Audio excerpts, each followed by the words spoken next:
Travis Bader, and this is the Silvercore Podcast. Silvercore has been providing its members with the skills and knowledge necessary to be confident and proficient in the outdoors for over 20 years, and we make it easier for people to deepen their connection to the natural world. If you enjoy the positive and educational content we provide, please let others know by sharing, commenting, and following so that you can join in on everything that Silvercore stands for. If you'd like to learn more about becoming a member of the Silvercore Club and community, visit our website at silvercore.ca.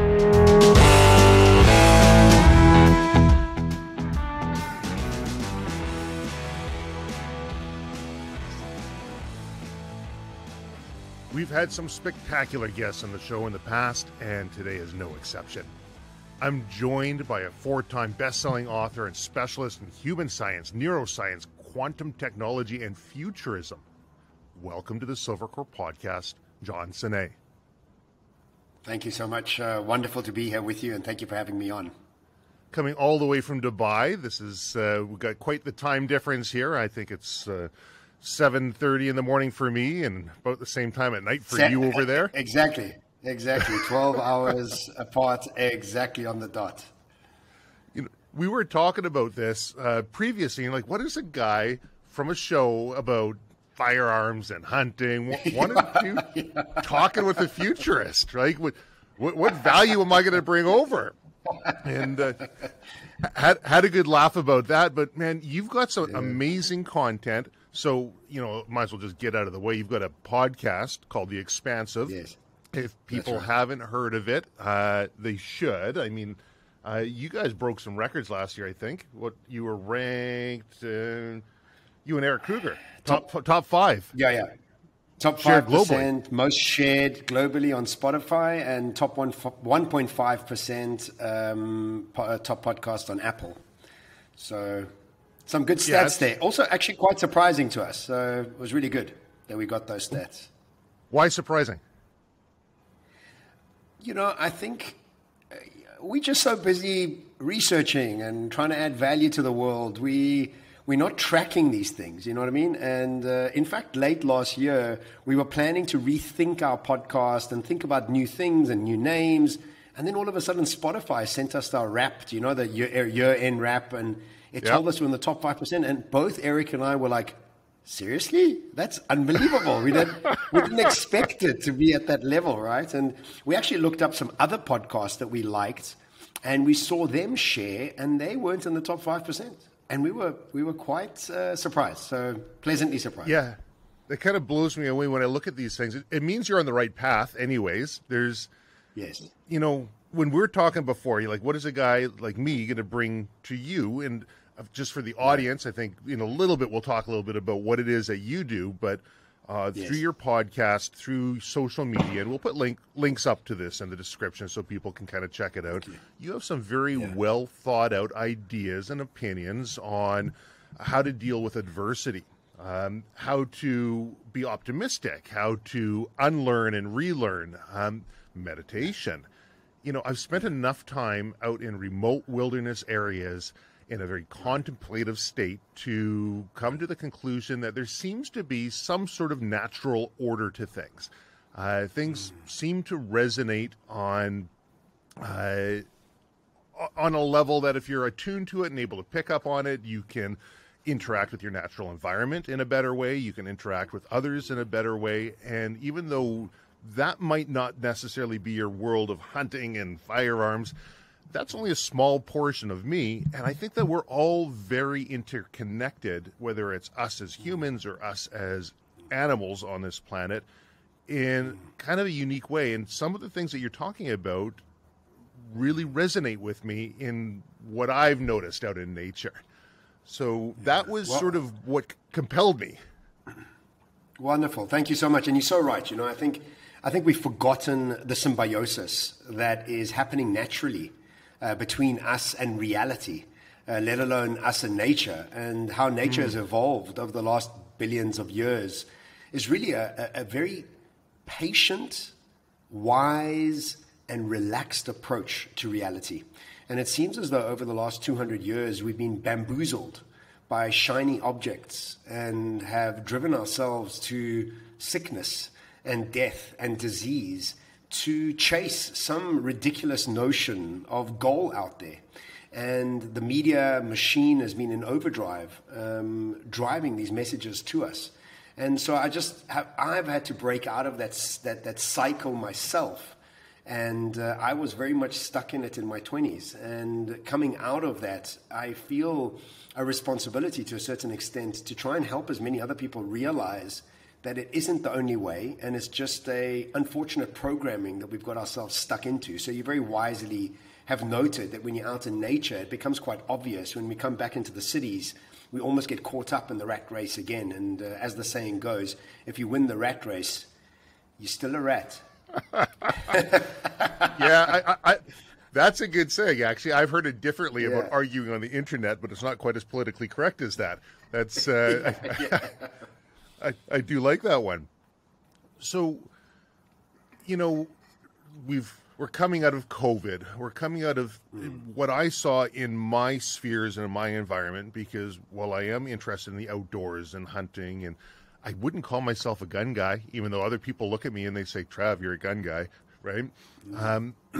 I've seen a fear in people of what's happening around them in the world. I've seen people wanting to be prepared and recognizing their lack of preparedness. And so in the outdoors industry, you saw a lot of people just clamoring towards finding courses or products that will help them survive in the outdoors. But I've always been a very firm believer that it doesn't matter what you buy, if you don't have the right mindset to be able to use the tools available and around you, you're kind of lost. And that's where your area of expertise is in dealing with that mindset and those tools.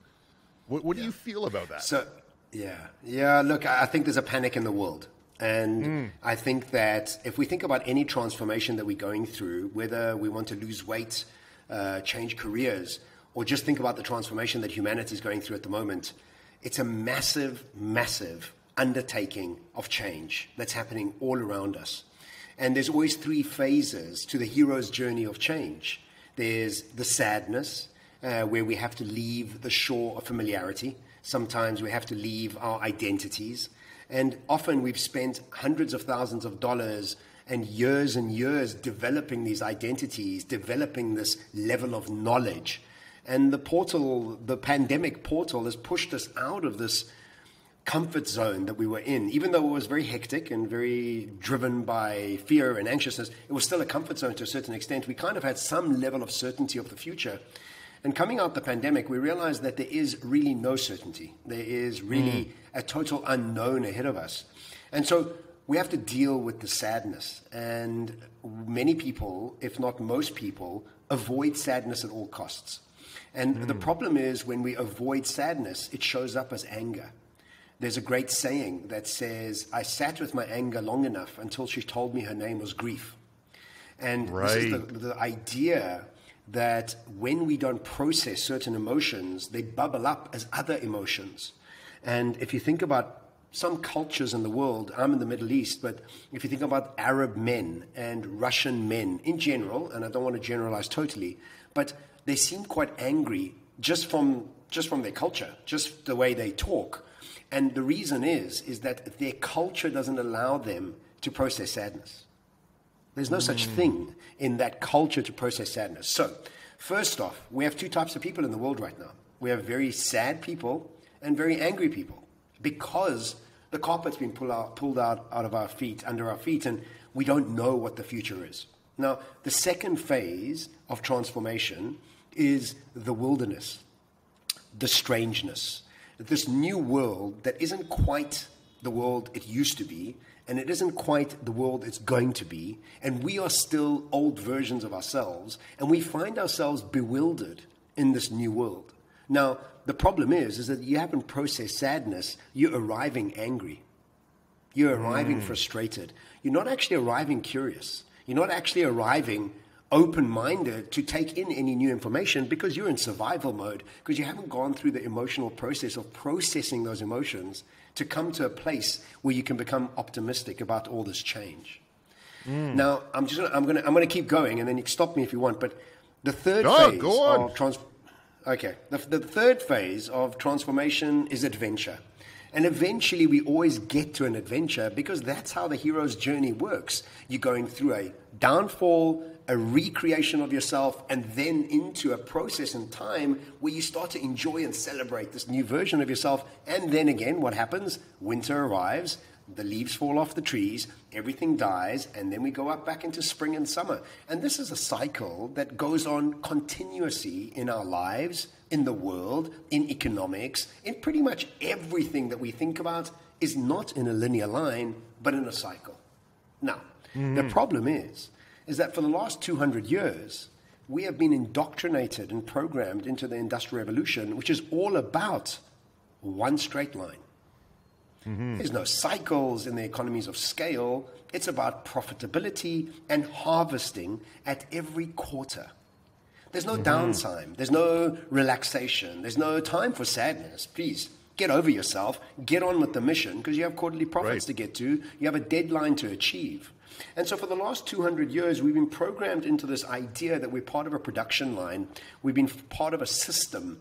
And the better we fit into the system, the more successful we become. The system is called schooling, organizations, and even religion. The better you are at the system, the better you are at the following the rules, the better we think we will come out. Now, when we fit into a system that is driven by deadlines, and many religions are driven by guilt, not love, as much as they'd like to think they're driven by love, we realize that what this has done to our brains is that it's got us addicted to a brainwave called a high beta brainwave. Now, what a high beta brainwave says to our body is that we're in danger. And when we're in danger, the way we prepare is through a process of adrenaline and focus on an absolute outcome in a very selfish manner. Because why? We're in survival mode to achieve, not to rest, not to relax, not to curate, not to collate, but to achieve and harvest at all costs. Now, the whole world is both sad and strange and addicted to high beta. And you can see this. And you can see this because the medical industry has almost tripled in value in the last 10 years. And you can see that most people are medicating away this level of anxiousness. And you'll see that everybody is a wine specialist. No, they're not. They're just alcoholics. They're telling us they're wine specialists. And I'm a connoisseur of whiskey. Marijuana is just so good for you. No, what's actually happening is we're numbing ourselves because we don't know what else to do. Exactly. We just don't know. So we think it's a socially acceptable way to numb ourselves. And so this is really the beginning point of my research, is to try and connect the dots between the neuroscience of anxiousness and where we are in economic terms and where we are in the cycle of humanity, and start to unravel this for people to try and get them to understand there is a way out. But first and foremost, what we must become is become aware of what cycle we are in and what's happened to us.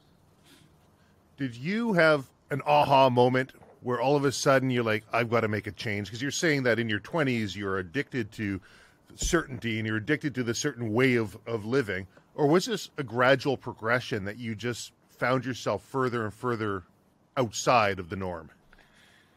I come from a single mom family, and we were always financially challenged, as many single family mom families are. And I was very frustrated by not having the financial means that all my friends had. And so I started working from a very young age, and I worked like an absolute donkey. I mean, I worked so hard. And by the time I was in my 20s, I was a multimillionaire. I had 6 restaurants, I had 3 retail stores, I had 28 vending machines, I had shoe distribution businesses. I mean, I was unstoppable. And I often joke that high levels of testosterone and lots of money are a horrible formula for disaster. Because you think you're bulletproof, but you're really not bulletproof, right? Especially in your 20s when you think you have all the answers of the world already sorted. And the first break in my sort of trajectory was bankruptcy. At 31 years old, I lost my businesses, I lost my house, I lost my car.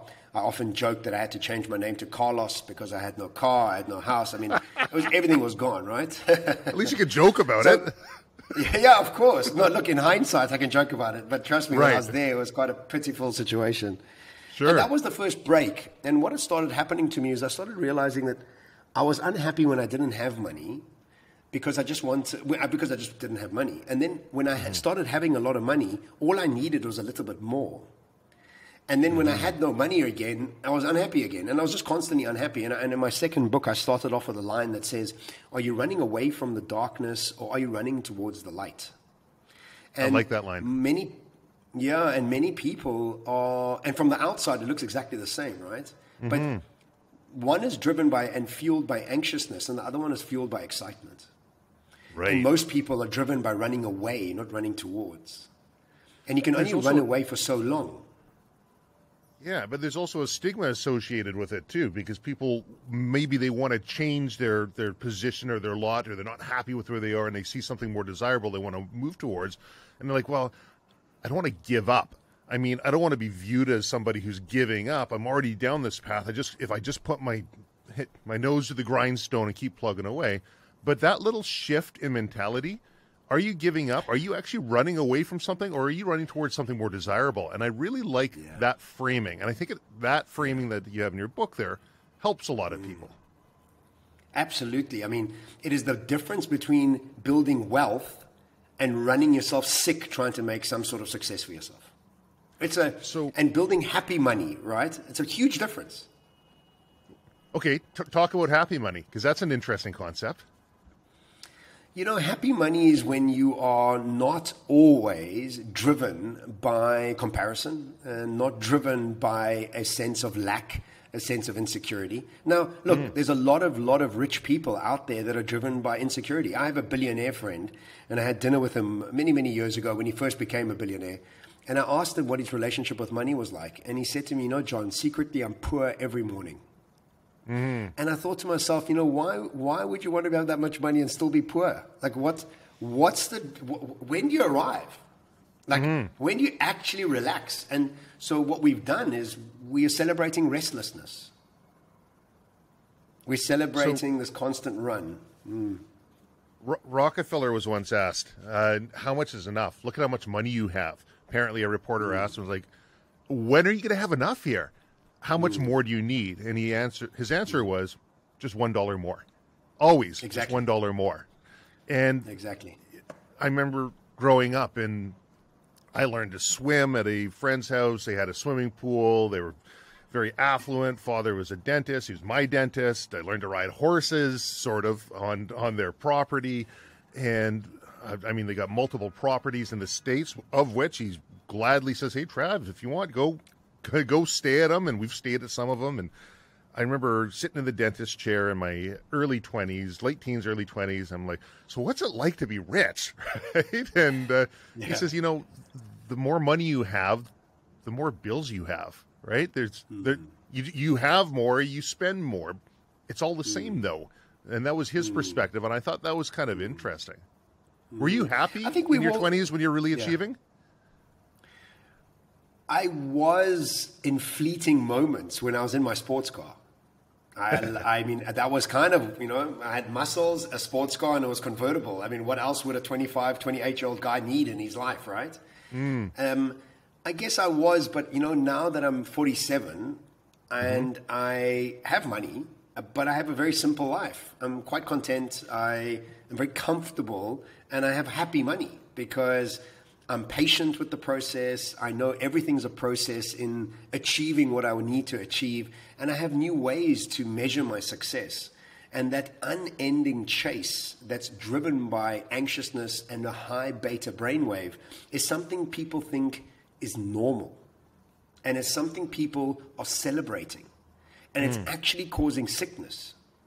Because when your body's got adrenaline fueling through it 24 hours a day, 365, what do you think your body's going to do? It's like being on the highway and driving in the second gear at 200 kilometers an hour. What do you think is going to happen to your engine? And eventually it's going to cease. Right. So I think it's a maturing. And because I didn't have a dad showing me the ropes, I just had no clue, man. I just needed acknowledgement. I just needed people to tell me how great I was, because I never got that from a dad. So there was a whole mix of things. So the first break was my first bankruptcy. And that began my process of self-discovery and finding out what was driving my behavior.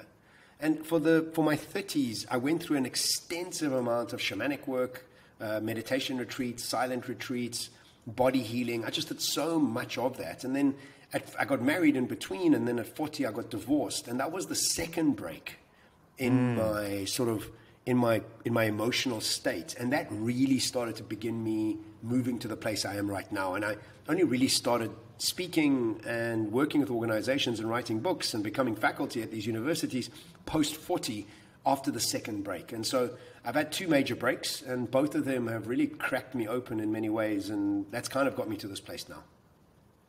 You know, people could become addicted to that feeling of certainty, to the feeling of being stuck in the rat race. Like they'll pick up the phone if they don't have that energy come in, if they'll turn on a TV, they'll view that for a couple seconds. There seems to be an addiction that people have that I find being outdoors in a meditative state will help allay.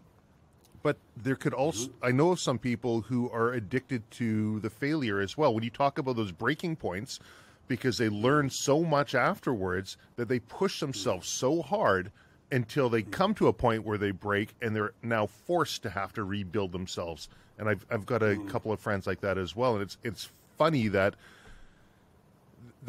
addictedness to safety that some have, and while others push so far that they know the inevitable outcome of their push is going to be going over the brink and having to figure out a scramble back up. Well, you know, I think, again, let's just think about what our personality is made up of. Our personality is made up of how we think, how we act, and how we feel. And, excuse me, and if we think about how our brains work, science has recently proven that we have somewhere between 60 and 70,000 thoughts a day. And of those 60 and 70,000 thoughts a day, 90% of them are the same from when we're 35 years old.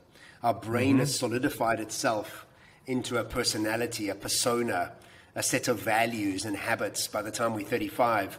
And now what happens for the rest of our lives, this 90% of repetition thoughts recreates situations, people, and patterns. And so now what we find in ourselves is that we keep recreating the same issues, and we don't know why. Why do you always have a girlfriend that cheats on you? Why do you always have a boss that's not a good guy? Why do you always get a business partner that isn't working out? Why do you always have? It's a repetition. And I don't know if they're actually trying to go and breaking themselves. I don't know if they're trying to go through that process. I think it's a set persona and personality that's been hardwired into their brains that they don't know how to break out of. How do people break out of that? Because that's one of the things that you help people do. Yes. So the thing is this is, you know, all my keynotes, all my workshops, all my interviews, 90% of it is context. Is for us to understand what has happened firstly, is to accept where we are at the moment and give us all an understanding that we're all pretty much in the same boat. This is how our brains work. It's weird because it feels like our brain is ancient. You know, the software is so outdated. It just doesn't, it's not built for adaptability. It's built for safety, right? So we really have to evolve our consciousness. We have to evolve our beingness to be able to become okay with uncertainty. So now how do we do that? Now there's two ways that we have seen through scientific research, through brain scans that show us our brain in a state of high beta where there's absolute adrenaline pushing through, and our brains in a state of low beta and high alpha, which is the state that gets us to celebrate uncertainty and gets us to become creative, open-minded, and imaginative.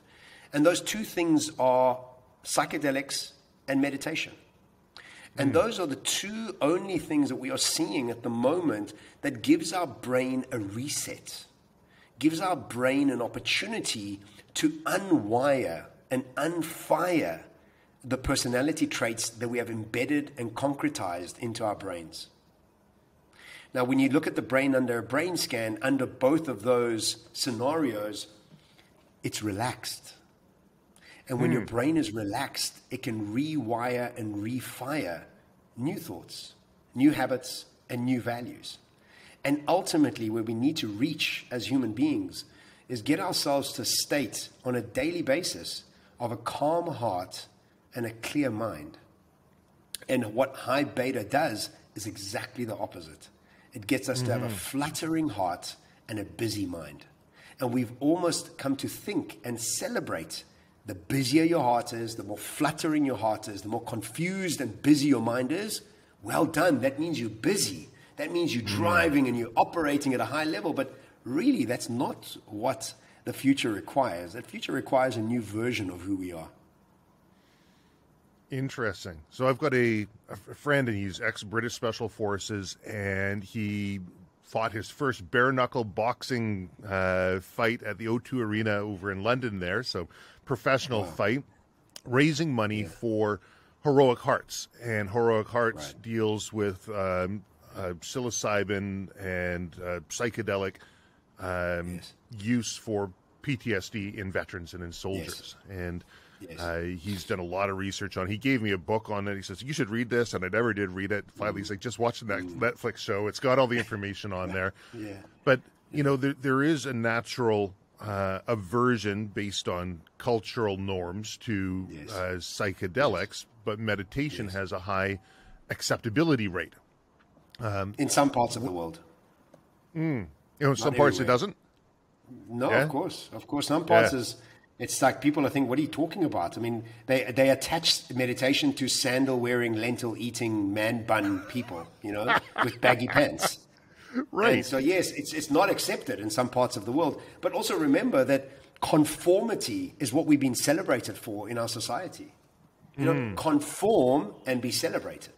Go to church and be celebrated. Drink alcohol and be celebrated. Take Ritalin, take Prozac, and you're great. But smoke a joint, oh my God, God forbid, you're going off the rails. Now think about the construct of how our society is being built is that anything that helps you heal and open your consciousness is illegal. And everything that is dumbing us down, like sugar, like alcohol, like pharmaceuticals, is legislated for us to take and prescribed to us through a medical foundation that's built into our brain that says, this is okay, that's not okay. Very interesting. And there's, I mean, you can extrapolate that all the way to the tinfoil hat side. But, you know, one thing I've noticed is these people with the, I'm doing air brackets here for people who are listening, who are wearing the tinfoil hats.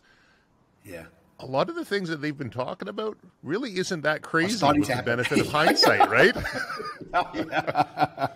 I mean, think about aliens, right? I mean, they're talking about aliens all this time, and over the last 2-3 years, all of a sudden we're like, oh yeah, of course there's aliens. I mean, 10 years ago, half the world would be like, are you crazy? Now it's like, oh yeah, it's just a matter of time for them to come meet us, you know?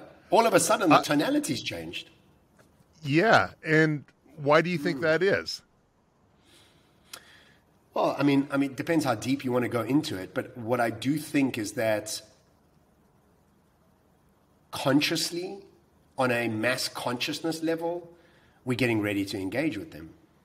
Because if we believe they're out there, we think we're out there, we want to engage with them, we're not scared of them, then they arrive more easily. And think about how our imagination works. And as Einstein said, he said, imagination is more important than knowledge as the forthcoming attractions to life.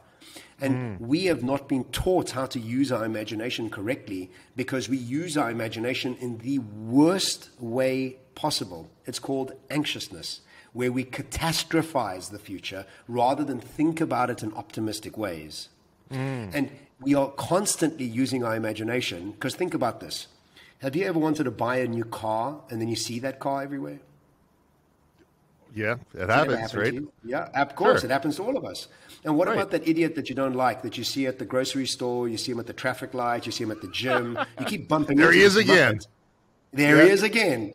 And again, this is our imagination. And so we don't give enough kudos to our imagination, because why? Imagination gets us to fit out, not fit in.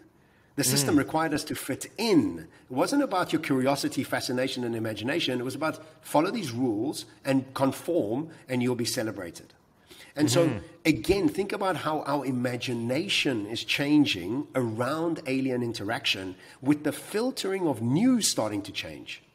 2 years ago, when the COVID was happening, we get, oh yes, the Pentagon is releasing papers that, yes, it's been engaging with.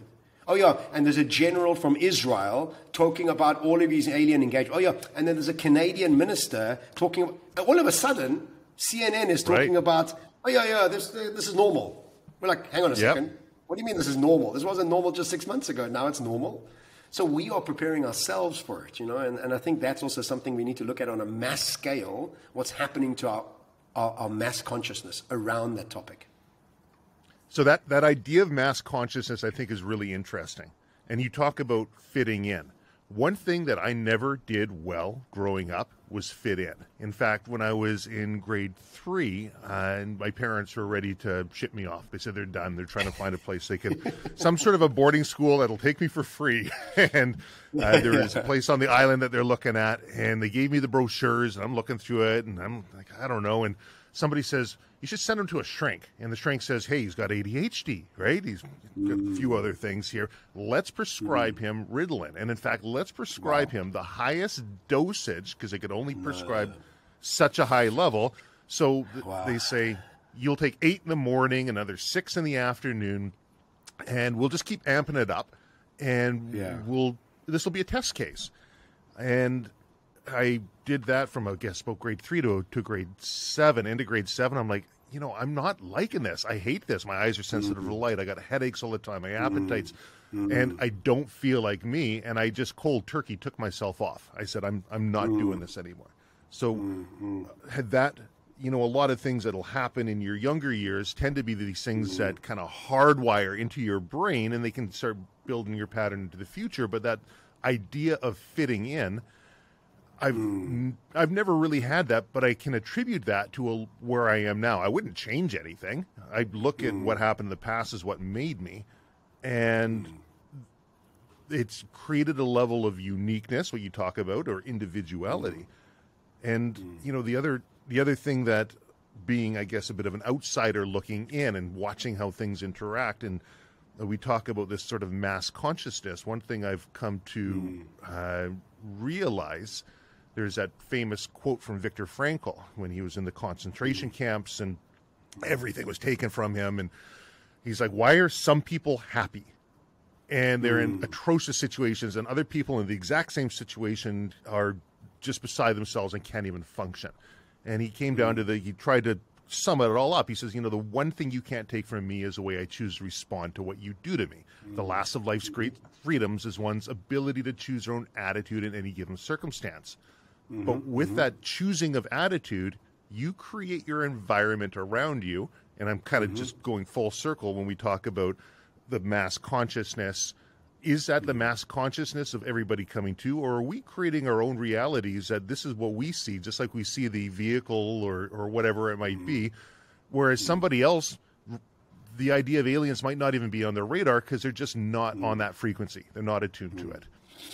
So look, it's a fantastic question, and let me just start off with ADHD. And attention deficit disorder means that, and look, I also have some of it, and it means that we didn't get enough attention from our parents between the ages of 1 and 5.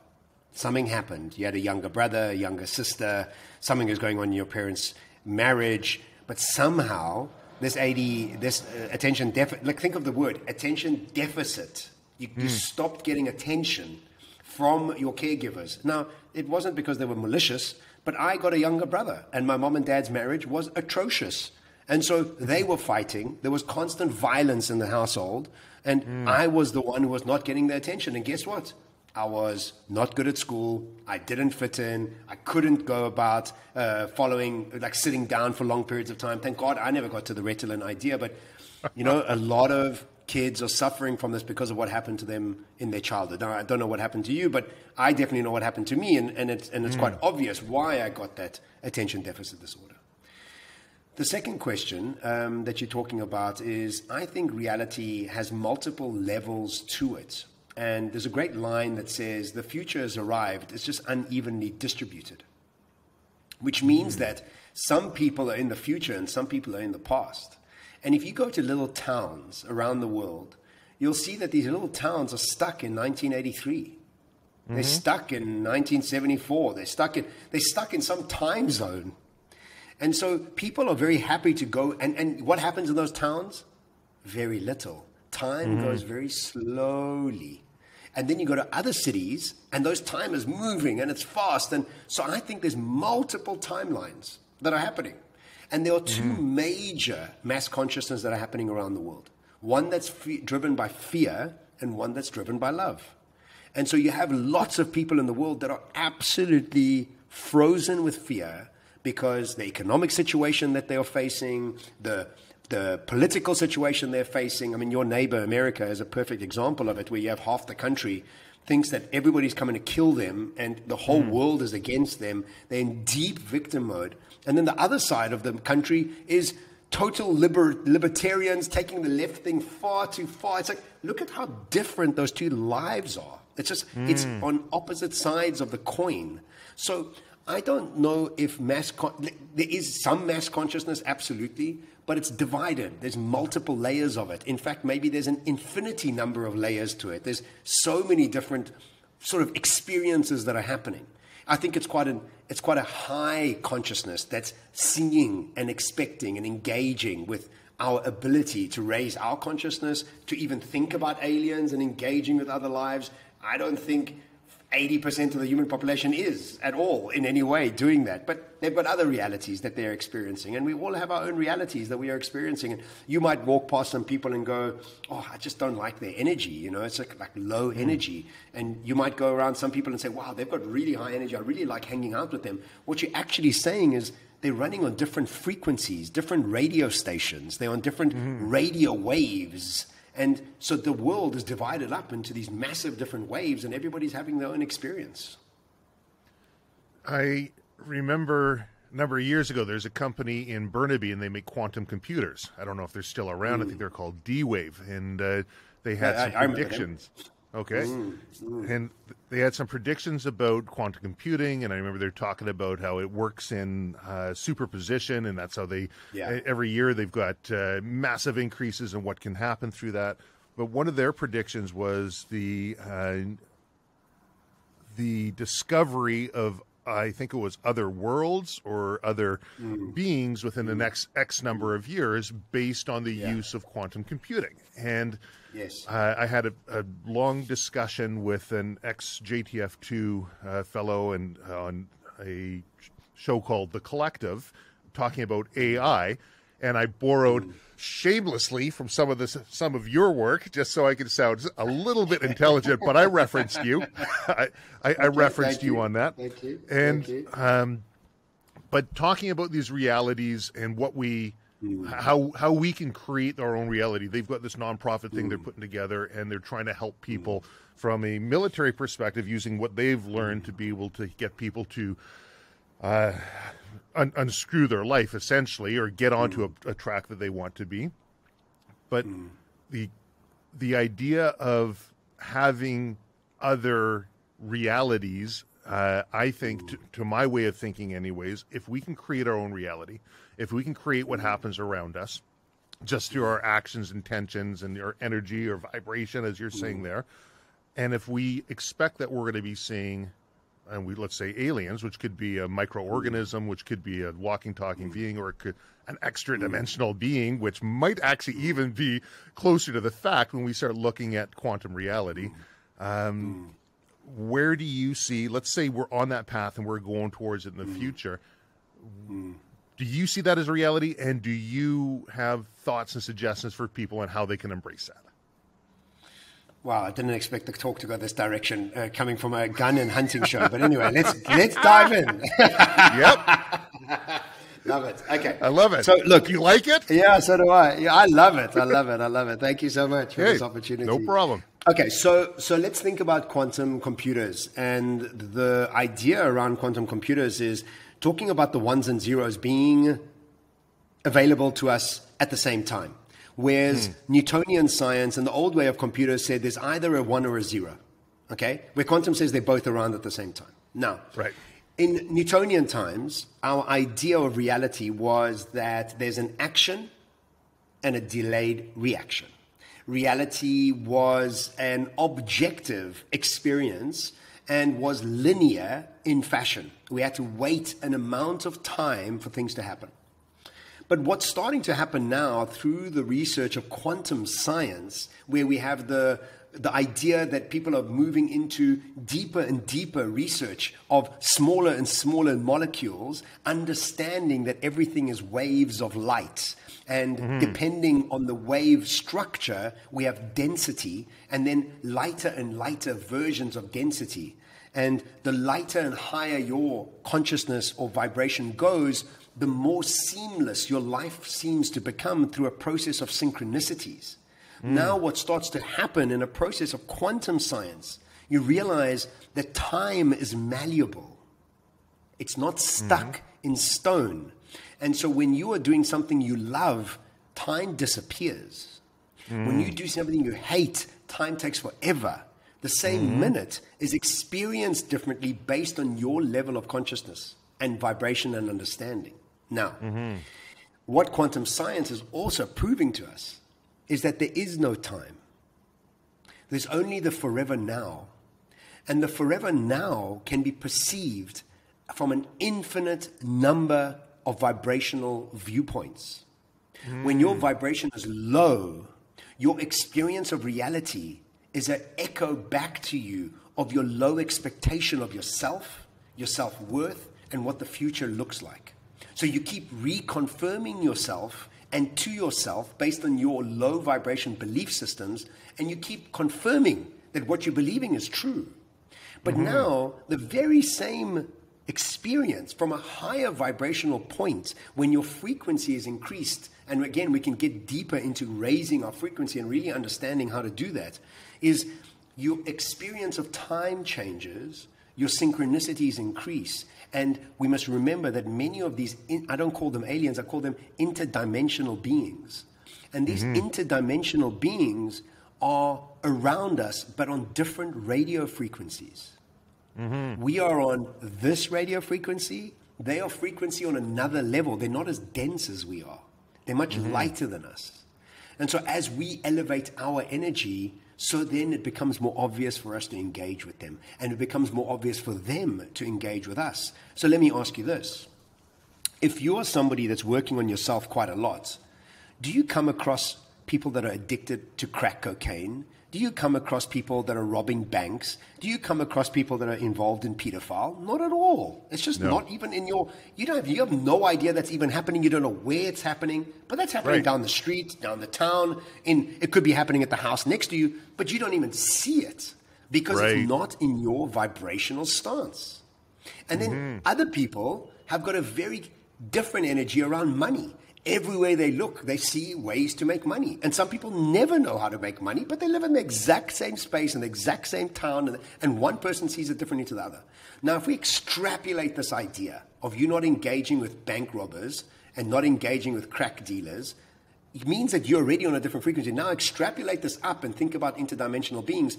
They're on a much higher level radio station and frequency to us. And as we engage with our consciousness and rise it, so these beings become more accessible to us. I like that perception. You know, a number of years ago, I got my advanced ham radio license here in Canada, so you can operate radios, and you have to learn, Ohm's law and all the radio antenna links and how it all works. And one guy said to me, he's like, as he's going through it, he says, and he got really deep into it, everything's on a frequency. He says, we talk, it's on a frequency. Radio is on a frequency. We see everything on a frequency. He's like, everything is just on a wavelength of something. And that kind of clicked in my mind, because prior to that, I was always, if somebody says, "Oh, change your frequency," it sounds like the man bun sandal wearing type. Yeah, exactly. It does, exactly. doesn't it? Yeah, But it does. But if you look at it from that standpoint, everything's coming at us. We've got Wi-Fi signals coming around. We got all these different frequencies of communication. This is just another level of it. This is just it's science. What I'm telling you, actually, it's not airy-fairy. This is science. It's proven by science. This is a science discussion. So I saw recently, and I didn't fact check it, but it sounded interesting. People talking about what was it? They watched a movie, and the movie was all about stress and the negative aspects of stress and what it can have on a person's life. And other people, they watch the same movie, but they were given all the positive aspects of what stress, it can. Yes. And they found people came out from the exact same situation, but because they perceived the stress differently, the negative effects were identifiable in their blood, right? They could higher cortisol levels, higher. And apparently the same thing for having a milkshake, right? Some say, fat's bad, and all the rest. The other one says, it's good for the brain, and this is an energy shake. And just that perception alone of these different things. Again, I didn't fact check this one, so I don't want to be beacon off here, but it sounded like an interesting study, and it came across as looking factual. Look, think you know cold water immersion? Mm-hmm. You've heard about cold water immersion? Now, when people don't know that it's good for you, they get hypothermia in 2 minutes. I've heard that. Exactly. And when you think it's good for you, you can stay in there for 10 minutes. And you actually have great results from it. You're not into panic. You're actually approaching it with, this is good for me. And the only thing that changed was your mindset. Yeah. Except that's your approach. I mean, you're arriving at an airport and you think everything's going to be seamless, and everything seems to be seamless. And you're arriving at an airport and you're angry and you're looking for things to be angry about, and you'll find 5 things to be angry about, because that's really what you're looking for. You keep reconfirming your belief system. Mm-hmm. The reality we live in is neutral. It is not bias. You are bias. Your perspective on something is the thing that's echoing back to you. They did another study in Miami. They did a wellness day for the staff of a hotel. And they explained to the staff of the hotel that when they raise their heart rates, they lose weight. And they gave them all Fitbits. And the ladies that were cleaning the rooms started to realize their heart rates were going up, and they started losing weight. Doing exactly the same stuff, doing the same work. And let's go even one step deeper. I don't know if you've seen any of this research, but schizophrenic people that are having multiple personality disorders, some of their personalities need glasses and some of them don't. I remember some of their personalities are allergic to grass and others aren't. And it manifests itself physically. Exactly. Physically. So if you think about this, and further study will show us, and this is Einstein's word and phrase, you can look it up. He says, the medicine of the future will be the medicine of frequency. And so what we've started to realize is that diseases are linked to frequencies. And so when people are having cancers and these things, they're linked to your frequency of self-doubt, of self-pity, of victimhood, of anger, of adrenaline, of high beta brainwave for 40 years. It manifests as a dis-ease in your energy field. And so when you start to meditate and you start to calm your heart and you start to change your brainwaves, your diseases go away. Because why? You're changing your frequency, and the disease doesn't link itself to a higher frequency. It's only linked to a lower frequency. So let me just back up here for a second, because I'm a futurist. I am a faculty member at Singularity, at Duke, at London Business School. This is I teach futurism. But what has happened in my work and my research is that I keep realizing that there's no future. There's only the now. And the way you come at the now depends and determines your future.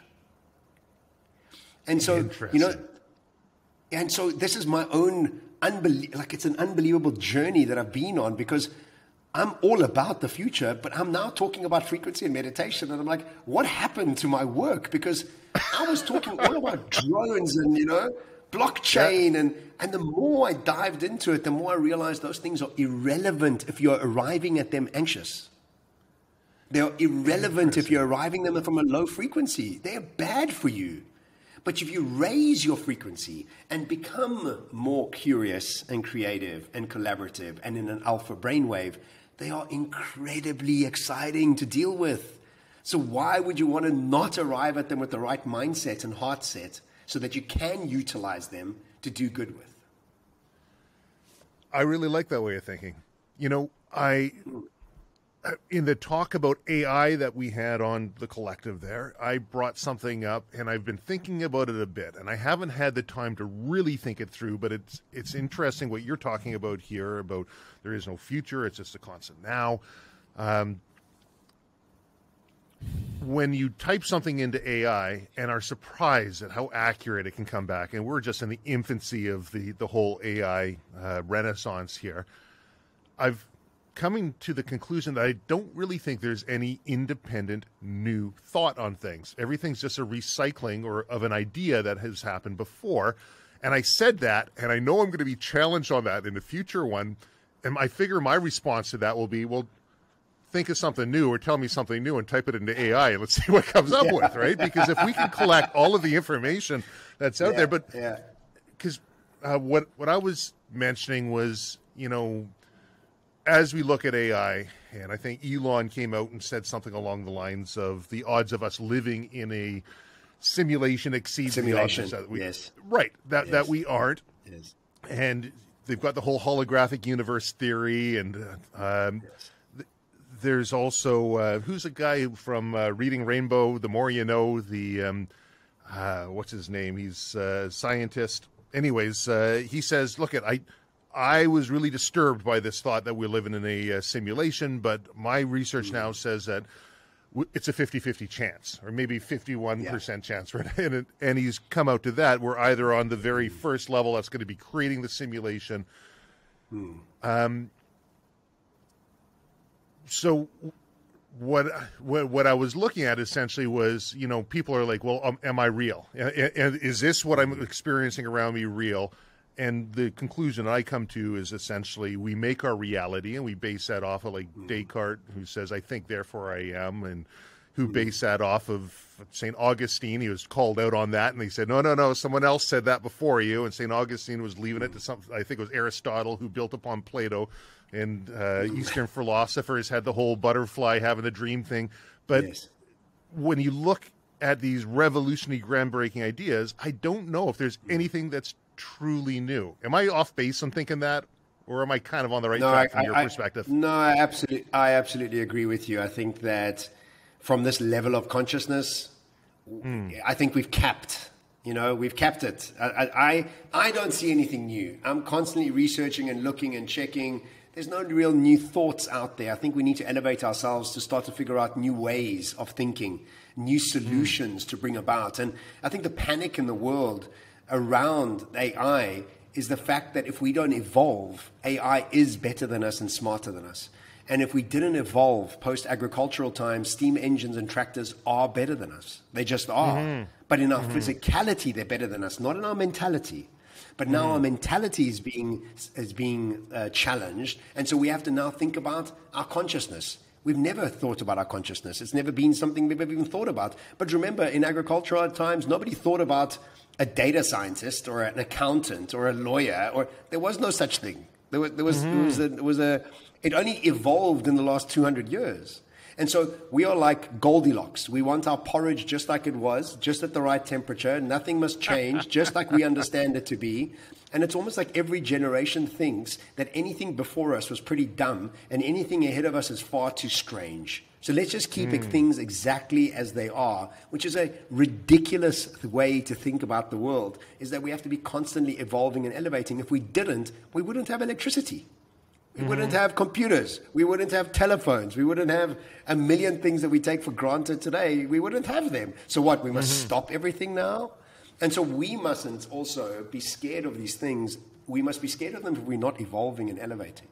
And so, look, do you want to talk about the 4 ways to build consciousness? And then maybe that could be the sort of let's do that. The ending of it. Yeah. I think that's important because we've been talking about Okay. So, look, the research that I've done around it, I call it human software transformation. And it's our software that we need to evolve and elevate. And again, like I spoke about a bit earlier, our personality is made up of how we think, how we act, and how we feel. And the first thing that we have to really think about is our past, our memories, and what has created our personality to date.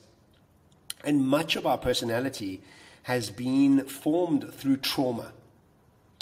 And the trauma that sits deep in our subconscious minds that we don't often even know we have. And, you know, especially the older generation, when I gave my mom and dad coaching sessions for one of their birthdays, and they looked at me very strangely. They're like, why are you giving us this? There's nothing wrong. Why would I want to go seek coaching? And I realized that it's their generation just doesn't see like there's anything wrong. The trauma is so deeply entrenched that it's just the way it is, that's the way the world is, and I'll just get on with it. So the first step to developing your consciousness and elevating yourself is actually becoming aware that your personality is built on false memories. And very quickly, just as a caveat, do you know that all our memories are false? Because none of our memories are really true, because most of our memories are just stories we've decided to hold on to. Who says they're true? And we extrapolate and build on them, and something might have happened that was very small 12 years ago, but we've built so many stories on top of it to justify our anger, sadness, frustration, and just irritation with the world. So really none of our memories are true, and we can release that. And so when we heal our trauma, we release ourselves of old patterns. Our brain literally starts to change when you release anger for your dad, for your mom, for society, for race, for men, for women, whatever it may be. You literally change your brain waves. You change the way your brain thinks. You start to look for different realities. And all of a sudden, you brighten your future by releasing your past. And I'll give you one very quick example. I didn't speak to my dad for 20 years.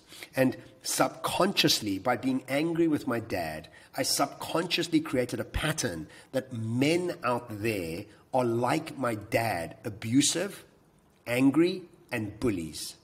And guess what? I'm straight, right? I'm not gay, but I'm talking men in my life, businessmen, older men, friends in many ways, were representing my dad. I kept attracting these gangsters and these terrible men, bullies.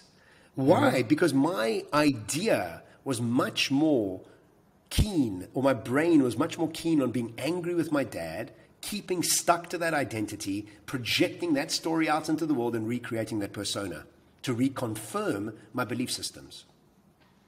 So, step one, wisdom, having memories with no triggers. Or, as Alan Watts says, the knowledgeable man has to learn something new every day, but the wise man has to unlearn something new every day. I love Alan. Alan, what a man. So, first up, let's clean our past. Because you can't raise your consciousness if you don't clean your past. If you're angry about your past, you can't move forward. The second thing is something that we don't even realize we're not doing, is we don't make any decisions based on our curiosity. None of it. We are only making decisions based on outcomes, on absolutes, on logical ways to do things, on primal ego ways of doing things. We think that curiosity is only there for hobbies. We don't think we could make money out of our curiosity. And this is such a lie, because our curiosity is our genius. It's our golden thread to the highest version of ourselves. And we can see the younger generation doesn't want to fit into a system anymore. They've created something called the creator economy. $100 billion already and counting. What does it mean? People are curious about a topic. They dive deeper and deeper into it. They become specialists at it. They become unique in their currency. And people want to pay money to be around them. Me. That's what I've done. I'm just curious about neuroscience, psychology, futurism, and business strategy. Nobody else is. I am, but here I am. I've written books. I make money. I travel around the world. I talk. I've developed that. And it's all based on my curiosity. Nobody tells me I have to write a book. Nobody tells me I have to research. This is based on my own absolute desire and fascination. And so we've never been taught, because school never celebrated curiosity. It was, if you were too curious, you were too naughty. And you were put on Ritalin. Exactly. See? That's right. Shut down that curiosity, son. Shut down that curiosity is not for this. Okay. The third step, and I've spoken about this already, is our ability to learn how to imagine. And we have shut down imagination to such a point that UNESCO's Future Literacy Program calls it a poverty of the imagination. The mega trend that humanity is going through is a poverty in our ability to imagine better worlds ahead of us. We'd rather imagine worse worlds ahead of us rather than better worlds ahead of us. And so if we think about reality and frequency and echoes and projection and quantum science, your imagination is truly the forthcoming attractions to your life. Just like Einstein said 120 years ago. You know, that guy was ahead of his time. Mm-hmm. And the fourth way is through a process of daily meditation. And if most people listening to this say they can't meditate, all they're really saying is they're addicted to high beta and their brain is their boss. They are not the boss of their brain. And their brain tells them how to act, where to go and what to do. They don't tell their brain how to act and what to do and where to go. And so really, fitness of meditation gives you the ability to relax your brain and rewire it so that your personality can change. And a repercussion of your personality changing is that your personal reality starts to change, because your personal reality is an echo of your personality. Mm-hmm. And so this process of healing your past, using curiosity, or another way is your passions, desires, fascination, and sort of inquisitiveness as your guiding light to what you could do, imagining amazing futures, creating calm and inviting ideas in your subconscious mind around money, around people, and around situations, gets your brain to start to seek out those situations.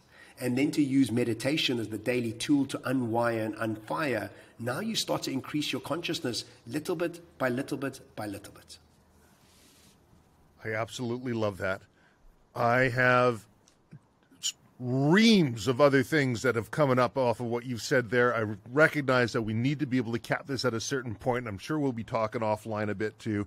If people want to hear more about what you do and see what you do, I'll have links in the description. Check out the Expansive, fantastic podcast. Check them. You're on TikTok, on Instagram. You're on social media. You've got your website, and you do speaking tours all over the world. Yeah. And I've been told I also have to plug the Silvercore Podcast, because people have to remember at the end. Check out, if you like it, share it with your friends, and subscribe, comment. But John, thank you so much for being on the podcast. It was a truly enlightening conversation, and I truly believe that there's a reason why you and I are talking at this moment. The universe unfolds as it should. I have no doubt that. Thank you.